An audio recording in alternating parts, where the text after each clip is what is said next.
할렐루야. 오늘은 내가 깨달았나이다 라는 제목으로 하나님의 말씀을 대언하도록 하겠습니다.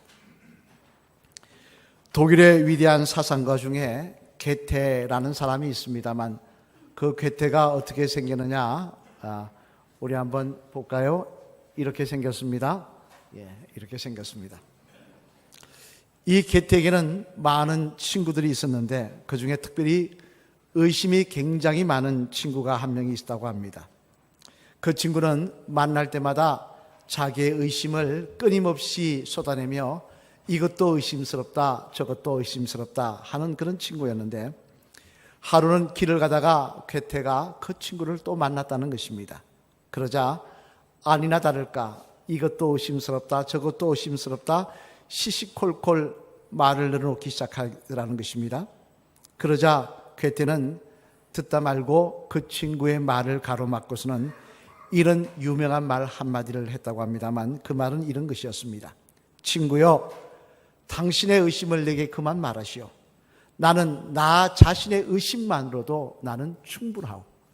나도 지금 의심 때문에 여러 가지 의심되고 걱정되고 또 나름대로 이해 못할 것 때문에 고민이 많은데 당신 의심까지 담기에는 내가 너무나 벅차다라는 이야기입니다.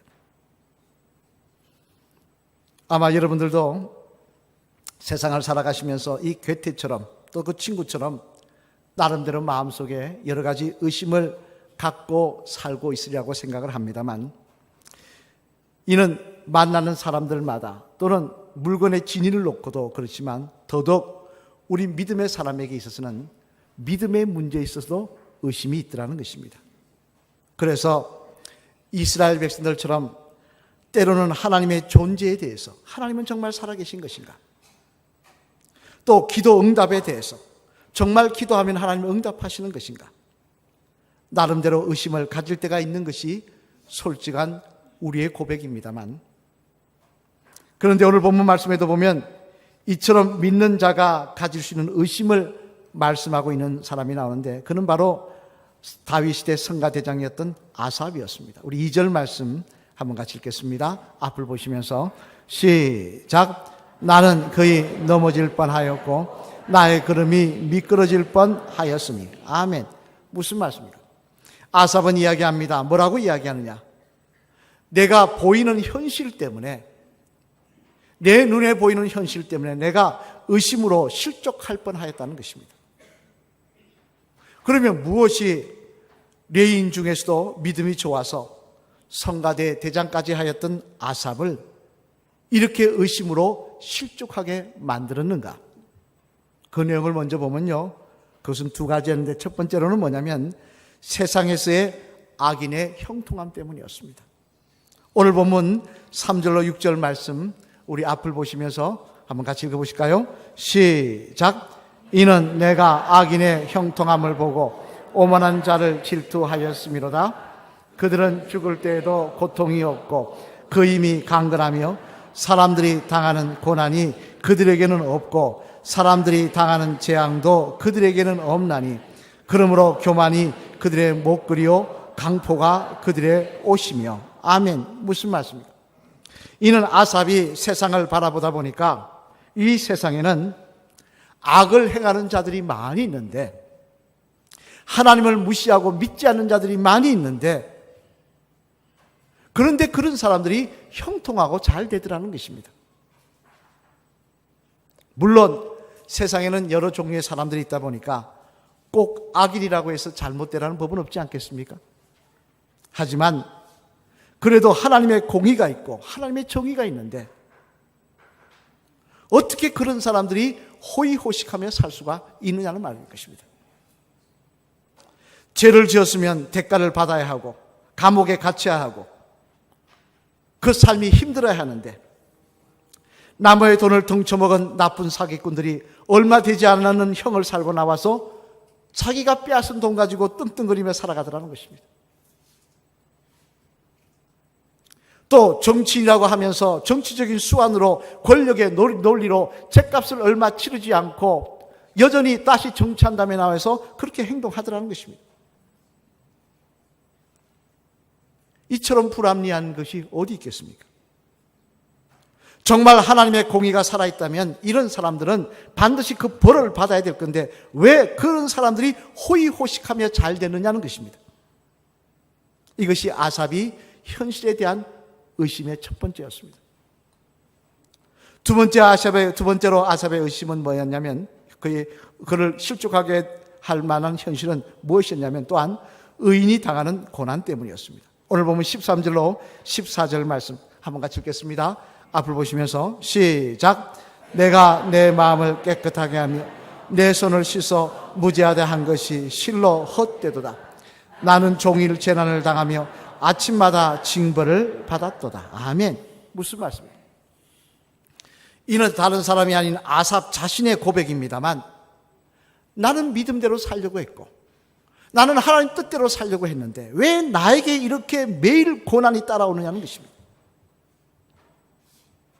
의인을 축복하시고 의인을 잘되게 하신다고 하시는데 현실은 반대더라는 것입니다. 오히려 악인의 멸시를 당하고 손가락질을 당하고 고난을 당하더라는 것입니다.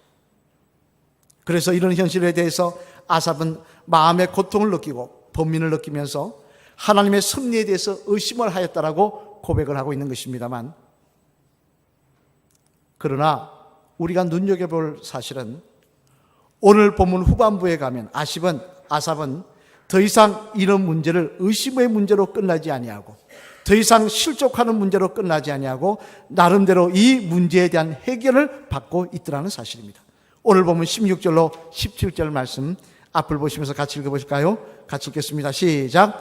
내가 어쩌면 이를 알까요 생각한 적 그것이 내게 심한 고통이 되었더니 하나님의 성소에 들어갈 때에야 그들의 종말을 내가 깨달았나이다. 아멘. 아삽이 뭐라고 이야기하느냐? 내가 그것 때문에 의심하고 실족하고 많이 고민했는데 하나님의 성소에 들어와서 그 해답을 얻었다는 것입니다. 이제 내 의사가 더 이상 그런 문제로 의심하지 않겠다라고 이야기하고 있는 것입니다만, 그렇다면 여러분, 아삽은 하나님의 성소에 들어와서 무엇을 깨달았기에 그런 의심을 벗어버리고 새 힘을 얻고 있는 것일까요? 바라기는 오늘 이 말씀을 통하여 저와 여러분에게도 아삽과 같은 깨달음을 통해 더욱 믿음의 사람으로 하나님께 영광 돌리는 삶을 지치지 않고 살아가시는 저와 여러분 되시기를 주님의 이름으로 간절히 축원을 드립니다. 그러면 아삽은 하나님의 성소에 들어가서 무엇을 깨달았기에 의심을 벗어버리고 새 힘을 얻고 있는 것인가? 그 내용을 살펴보면요, 먼저 첫째로 우리 한번 같이 읽겠습니다. 시작. 악인의 형통함은 순간적인 호화로움에 지나지 않는다는 사실입니다. 아삽이 첫 번째로 깨달은 건 뭐냐? 악인의 형통함은 순간적인 것이라는 것입니다. 오늘 본문 다음인 18절로 19절 말씀 앞을 보시면서 같이 한번 읽겠습니다. 시작. 주께서 참으로 그들을 미끄러운 곳에 두시며 파멸에 던지시니 그들이 어찌하여 그리 갑자기 황폐되었는가? 놀랄 정도로 그들은 전멸하였나이다. 아멘. 아삽이 뭐라고 이야기하고 있습니까? 하나님의 전에 들어와서 하나님께서 보여주시는 환상을 보니까 악인의 호화로움은 오래가는 것이 아니더라는 것입니다. 영원한 것이 아니더라는 것입니다. 이하집을 보다 보니까 이런 이야기가 있었습니다. 한 동산에 소나무 한 그루가 자라고 있었는데 그 옆에 호박 넝쿨이 어느 날 씨앗이 떨어져서 자라기 시작하더라는 것입니다. 여러분이 잘 아시는 대로 소나무는 성장이 빠릅니까? 느립니까? 굉장히 느린 나무입니다. 그죠? 근데 호박은 어떻습니까? 하룻밤 자고 나면 쑥쑥 하러 있습니다. 그죠? 말 그대로 하룻밤 자고 나니까 호박 덩쿨이 점점 커지기 시작하며 호박이 물어있기 시작하더니 어느 날 호박이 이 큰 머리를 흔들면서 비웃듯이 소나무에게 이렇게 말했다고 합니다. 소나무야, 너는 언제 자랄래? 너는 언제 자랄래? 너는 맨날 그대로네. 나처럼 자라면 좋겠지. 이렇게 약을 올렸다는 것입니다. 그런데 소나무는 그 모습을 보고 하나도 부러워하지 않더라는 거예요. 어떻게 너 그렇게 빨리 자라니? 나도 너처럼 좀 빨리 자랐으면 좋겠다. 이렇게 안 하더라는 것입니다. 왜 그렇습니까? 그것은 이 오래된 소나무는 벌써 여러 해 동안, 열흘을 지난 동안에 그 주변에서 호박넝쿨이 그냥 하늘 무서운 줄 모르고 막 자라다가 겨울이 되고 서리가 내리면 언제 그랬냐는 듯이 흔적도 없이 사라지는 것을 보았기 때문이었습니다. 그래서 이렇게 말했다고 합니다. 두고 봐라. 내가 아무리 지금 큰 소리치고 세상을 다 덮을 듯이 야단을 해도 겨울이 있다는 것을 알아야 해요. 여러분, 이건 악인의 형통도 마찬가지입니다. 무성한 여름이 있으면 겨울이 있음을 알아야 하는 것입니다. 이는 당장 누가복음 16장에 나오는 부자가 그렇지 않습니까? 누가복음 16장에 보면요, 부자와 나사로의 이야기가 나옵니다만 부자는 어떻게 살았느냐? 나사로는 거지 생활을 하며 흔대를 개가 핥는 생활을 했습니다만 부자는 베옷을 입고 호화롭게 지냈다고 말씀하고 있습니다. 여기서 베옷이란 배로 짠 세마포옷을 말하는 것으로 그 당시 예루살렘 사람들에게는 사치품 중에 하나였습니다. 이 배로 짠 옷을 입는다 그러면 굉장히 부유한 사람이었다는 것입니다. 불의한 부자는 그런 옷을 입고 세상 사람들이 불의할 정도로 호화롭게 지낸 사람이었다는 것입니다만, 그러나 그의 영원한 미래는 어떻게 되었다고 성경은 말씀하고 있습니까? 우리 누가복음 16장 24절 말씀 앞을 보시면서 같이 읽어보실까요? 시작. 불러 이르되 아버지 아브라함이여 나를 긍휼히 여기사 나사로를 보내어 그 손가락 끝에 물을 찍어 내 혀를 서늘하게 하소서. 내가 이 불꽃 가운데서 괴로워하나이다. 아멘. 이 땅에서는 그 호화로움을 즐기며 세상 사람의 온갖 부러움을 받은 부자였지만 그의 미래는 불꽃 가운데서 괴로워하나이다. 즉 지옥의 불길 속에서 괴로워하고 있더라는 것입니다. 얼마나 괴로웠으면은 물 한 바가지도 아니고 저 나사로의 손끝에 물 한 손가락 찍어서 내 혀를 서늘하게 해달라고 그렇게 고백할 정도로 고통 속에 몸부림치고 있더라는 것입니다. 이는 또한 예수님 시대에 활동했던 바리새인들도 마찬가지입니다. 여러분, 예수님 공생의 당시 이 바리새인들의 위세와 권력은 대단한 것이었습니다. 이들은 사내들인 공회원이라고 이야기하고 있는데요, 사내들인 공회는 우리로 치면 국회입니다. 국회의원이었던 거예요. 그런데 우리는 입법과 사법이 따로 되어 있지만 이 사내들인 공회는 입법과 사법이 하나입니다. 국회의원이면서 법을 만들면서 또 하나 사람을 재판하고 심판하고 죽일 수 있는 권력을 가졌던 사람들이 그들이었습니다. 그래서 그들은 그 권력을 가지고 세상 사람들에게 자랑하며 위세를 자랑하며 그 권력을 자랑하며 살았을 뿐만 아니라 예수님이 가시는 곳곳마다 따라다니며 핍박하고 심지어 예수님을 십자가에 못 박아 죽이기까지 하였습니다. 그리고는 그들은 어떻게 했느냐? 우리가 승리했다고 이야기를 했습니다. 그러나 그처럼 권력과 위세를 자랑하던 그들의 나중에 대해서 주님은 뭐라고 말씀하고 계십니까? 우리 마태복음 23장 13절 말씀 앞을 보시면서 같이 한번 읽어보실까요? 시작. 화 있을진저 외식하는 서기관들과 바리새인들이여, 너희는 천국 문을 사람들 앞에서 닫고 너희도 들어가지 않고 들어가려 하는 자도 들어가지 못하게 하는도다. 아멘. 무슨 말씀입니까? 너희도 들어가지 않고, 다시 말해 바리새인들은 절대 천국에 들어가지 못한다는 것입니다. 지금은 사람들 앞에서 권세와 그 위협을, 그 위력을 자랑하며 대단한 인생이지만, 그러나 그들의 미래는 결국 지옥불에 던져질 인생들이라는 것입니다.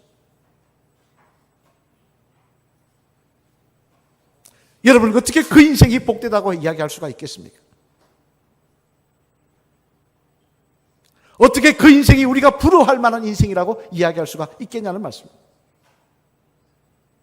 따라서 땅에서의 삶의 모습만 바라보시고 이 땅에서 악하게 살면서도 잘 된다는 그 사실, 물질적으로 잘 된다, 잘 산다 그 사실만 바라보며 그가 복되니 복되지 않니 판단할 수 없는 것입니다. 또 그런 사람 말씀 바라보며 실족할 이유도 없다는 말씀인 것입니다. 잠언 24장 1절 말씀해 보면요, 지혜의 왕이었던 솔로몬은 하나님께서 주신 지혜를 통하여 분명히 말씀하십니다. 우리 한번 같이 읽어보실까요? 잠언 24장 1절 말씀 시작. 너는 악인의 형통함을 부러워하지 말며 그와 함께 있으려고 하지도 말지어다. 아멘. 무슨 말씀입니까? 악인의 형통함을 부러워하는 인생은 저 사람이 악하게 살아도, 저 사람이 예수 안 믿어도, 예수 믿어도 엉터리로 믿어도 저렇게 집이 맺히고 뭐가 아무 소용없다는 거예요. 부러워하는 인생은 어리석은 인생이라는 거예요. 그런 사람과 가까이도 하지 말도 말라는 것이에요. 여러분, 혹 여러분 마음속에 악인의 형통함을 바라보며 하나님의 공의가 정말 있다면 왜 저렇게 할까라고 의심하고 불평하는 모습이 있다고 한다면, 이 시간 아삽처럼 하나님의 성소에서 다시 한번 깨달으시는 저와 여러분 되시기를 바랍니다. 그래서 이 땅만이 아닌 하늘을 바라보시며 다시 한번 믿음의 새 힘을 얻으시는 저와 여러분 되시기를 주님의 이름으로 간절히 축원을 드립니다. 둘째로, 아삽이 또 하나 성소에서 깨달은 사실은 뭐냐? 같이 읽겠습니다. 시작. 아삽이 성소에서 깨달아 힘을 얻은 사실은 또한 하나님의 관심이 세상의 사람들이 아닌 믿음의 사람이 자신에게 있다는 것입니다. 뭐라고요? 하나님의 관심이 어디 있다고요? 나에게 있더라는 것입니다. 오늘 14절 말씀 우리 같이 읽으시겠습니다. 앞을 보시면서 시작. 나는 종일 재난을 당하며 아침마다 징벌을 받았도다. 아멘. 아삽이 자기가 당하는 고난에 대해서 이야기를 하고 있는데 아침마다 징벌을 받았도다. 얼마나 힘들면 이런 이야기를 할까요? 그러나 오늘 본문 뒤인 22절로 23절 말씀해 보면 또 그는 이렇게 이제 다시 고백합니다. 같이 한번 읽겠습니다. 시작. 내가 이같이 우매 무지함으로 주 앞에 짐승이오나 내가 항상 주와 함께하니 주께서 내 오른손을 붙드셨나이다. 아멘.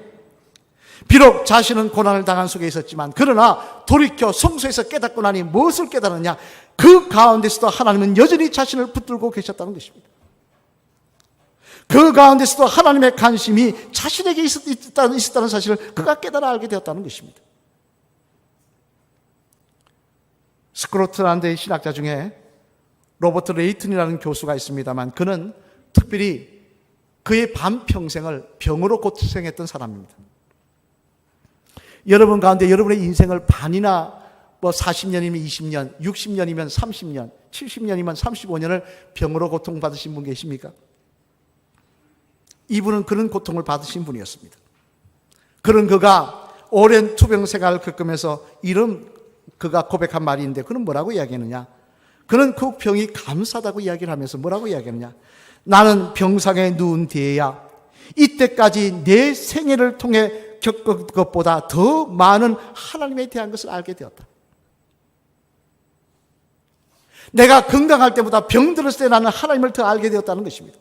그리고 그 병을 통하여 또 깨달은 것은 하나님께서 나를 기억하고 계신다는 사실이었다라는 말을 했습니다. 즉 병이 나서 오랜 고통을 겪었지만 그러나 그 시간들 가운데서 돌아보니 그 시간이 나에게 저주의 시간이 아니었다는 것입니다. 오히려 그 시간은 하나님께서 나를 사랑하셔서 하나님과 더 가까이 만들어 가시는 시간이었고 어리석은 나를 하나님의 사람으로 변화시키는 시간이었다는 것입니다. 그래서 그는 고백합니다.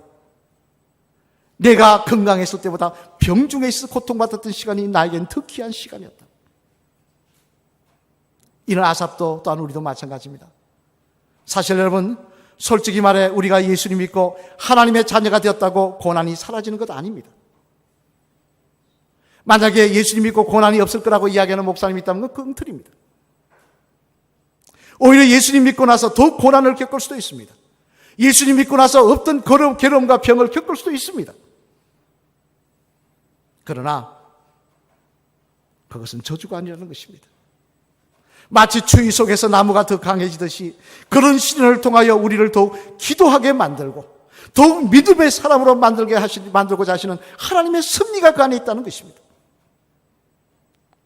또 세상만 바라보다 세상껏 그렇게 살지 못해 안타까워 살다가 멸망길로 갈 수밖에 없는 우리들을 끊임없이 세상에서 하늘로 눈길을 돌리게 만드시고자 이 땅이 아닌 천국의 소망을 두시고자 하시는 하나님의 은혜가 그 안에 있더라는 것입니다. 여러분 그렇지 않습니까? 여러분 잘 아시는 사기꾼 야곱이 어떻게 이스라엘이 됩니까? 어떻게 믿음의 사람이 되고 믿음의 조상이 됩니까?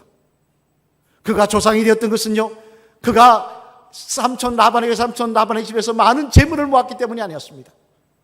그가 믿음의 사람이 되었고 이스라엘이 될 수 있었던 이유는 그에게 감당하지 못한 고난,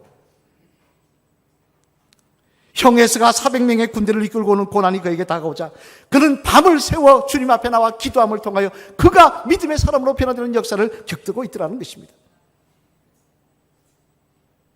따라서 여러분, 우리의 삶 가운데 우리의 믿음의 자녀가 되고 난 다음에 우리의 삶 가운데 주시는 만나는 고난과 시련은 하나님이 나를 버려서도 아닙니다. 하나님이 나를 모르셔서도 아닙니다. 나를 기억하시기에, 나를 사랑하시기에 더 하나님의 자녀로 만드시고자 하는, 더 하나님의 사람으로 거듭나게 하시고자 하는 하나님의 은혜인 것입니다. 그래서 야고보서 1장 2절로 4절 말씀해 보면요, 야고보 사도는 이렇게 우리에게 말씀하십니다. 우리 한 같이 읽어보실까요? 야고보서 1장 2절로 4절 시작. 내 형제들아, 너희가 여러 가지 시험을 당하거든 온전히 기쁘게 여겨라. 이는 너희 믿음의 시련이 인내를 만들어내는 줄 너희가 압니다. 인내를 온전히 이루라. 이는 너희로 온전하고 구비하여 조금도 부족함이 없게 하려 함이라. 아멘. 여러 가지 시험을 당하거든 온전히 기쁘게 여겨라. 여러 가지 고난을 만나거든 기뻐하라. 왜 기뻐하느냐? 이를 통하여 너희를 온전하게 부족함이 없게 하려 하십니다. 너희가 하나님의 나라 천국에 들어가기에 부족함이 없게 하시려고 하나님은 그 고난을 통하여 우리를 만들어 가시기 때문에 너희는 감사라는 것입니다.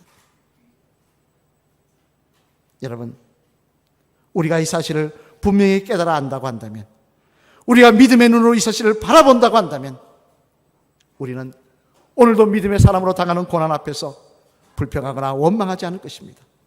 오히려 아삽처럼 다시 힘을 얻고 새 힘을 내어 하나님의 기대에 부합하는 성도로 거듭나는 모습을 통하여 그러한 성도에게 준비하신 놀라운 은혜를 누리시는 주의 성도들이 될 줄로 믿습니다.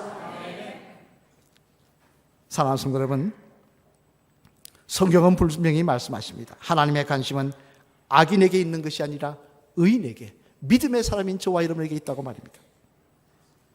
아브라함 시대 때 멸망을 당한 소돔과 고모라 땅에 사람이 5만 명이나 살았지만 하나님은 찾으십니다. 의인 10명을 찾으시며 그들만 있으면 이 성을 용서해 주시겠다고 말씀하시며 하나님의 관심이 의인에게 있음을 보여주시다는 것입니다.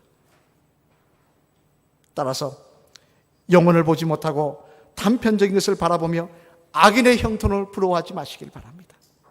그 문제가 여러분의 신앙의 삶에 실족해야 할 그런 거리가 되게 만들지 마시길 바랍니다. 또 하나님의 뜻을 다 알지도 못하면서, 미래의 결말을 다 알지도 못하면서 믿음이 사람이 당하는 고난을 가지고 지금 내가 당면한 문제를 가지고 불평하거나 원망하지 마시길 바랍니다. 로마서 8장 28절 말씀해 보면요, 사도 바울은 분명히 이렇게 말씀하십니다. 우리 한 같이 읽어보실까요? 같이 읽겠습니다. 시작. 우리가 알거니와 하나님을 사랑하는 자 곧 그의 뜻대로 부르심을 입은 자들에게는 모든 것이 합력하여 선을 이루느니라. 아멘. 모든 것이 합력하여, 모든 것은 뭡니까? 좋은 것이만입니까? 아닙니다. 고난도 시련도 있다는 것입니다. 이 모든 것을 합력하여 하나님의 선한 뜻을 이루어 가신다는 것입니다. 우리를 하나님의 백성으로, 천국 백성으로 만들어 가신다는 것입니다. 따라서 오늘 이 아침 이 성소에 나오며 아삽이 이 성소에서 깨달았던 이 사실을 다시 한번 깨달음으로 말미암아 하나님의 선하심을 바라보며 하나님의 관심이 나에게 있음을 바라보시며 다시 한번 새 힘을 내시는 저와 여러분 되시기를 바랍니다. 우리 마지막 시간 따라 하실까요? 집사님, 하나님의 관심은 집사님에게 있습니다. 하나님의 관심은 집사님에게 있습니다. 의심하기보다는 하나님의 선하심을 믿고 새 힘을 내시길 바랍니다.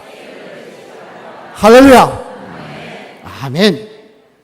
하나님의 선하심을 믿고 새 힘을 내시길 바랍니다. 오늘 본문 뒤인 25절 말씀, 이 사실을 깨닫고 나온 아삽의 귀한 고백이 기록되어 있는데요, 우리가 외울 말씀이죠. 한번 같이 읽겠습니다. 시작. 하늘에서는 주 외에 누가 내게 있으리요, 땅에서는 주밖에 내가 삼할 리 없나이다. 아멘. 아삽이 뭐라고 이야기하고 있습니까? 이제 하나님의 마음을 알았으니 내가 더 이상 의심하지 않겠습니다. 내가 더 이상 실족하지 않겠습니다. 이 좋으신 하나님, 이 하나님께 더욱 집중하며 살겠습니다. 그럼 그렇게 고백하고 있는 것입니다. 바라기는 아삽처럼 불의한 자에 대한 또 믿음의 성도에 대한 하나님의 섭리를 다시 한번 바로 깨달으시는 저와 여러분 되셔서 더욱 주님만을 바라보며 더 뜨겁게 주님을 사랑하시는 복된 저와 여러분 되시기를, 그런 주의 성도들 되시기를 주님의 이름으로 간절히 축원을 드립니다. 우리 찬양하시겠습니다.